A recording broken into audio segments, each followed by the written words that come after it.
Quel est le dernier cycliste africain à avoir été champion du monde sur route? À vrai dire, il n'y en a pas. Bon alors, quel est le dernier cycliste africain à avoir fait un podium sur les championnats du monde d'élite? Là aussi, je vais vous décevoir, mais il n'y en a pas un seul non plus. 0 victoire, 0 podium. Oui, je sais, ça semble complètement inimaginable comme statistique. D'autant que l'Afrique compte de vraies nations de cyclisme. Déjà, on pense à l'Érythrée avec sa tête d'affiche Binyam Girmay.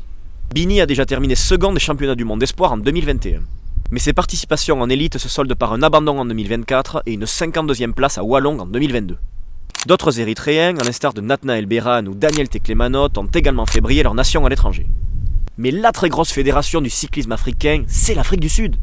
Et à la vue de certains noms, vous allez constater que c'est une anomalie de ne pas en avoir vu un au moins sur un podium. On commence doucement avec Luis Menchis. 2 fois 8ème du Tour, Petit Louis n'a participé qu'une seule fois au championnat du monde en 2024 et a abandonné. Vient ensuite Robert Hunter. Robbie est une légende du cyclisme sud-africain. Disposant d'une belle pointe de vitesse, il est le premier Africain à lever une étape du Tour en 2007. Mais Hunter n'a jamais brillé sur les mondiaux. Son meilleur résultat, 45e en 2002. Enfin, passons à la mégastar du cyclisme africain.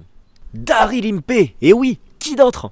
38 victoires en pro, dont une étape du Tour de France, du Dauphiné, 2 fois le général du Down Under et bien sûr le maillot jaune sur le Tour de France 2013. Pourtant, il ne brille jamais sur les mondiaux, même pas à Bergen en 2017 ou à Rogate en 2019, qui étaient pourtant des parcours taillés pour lui.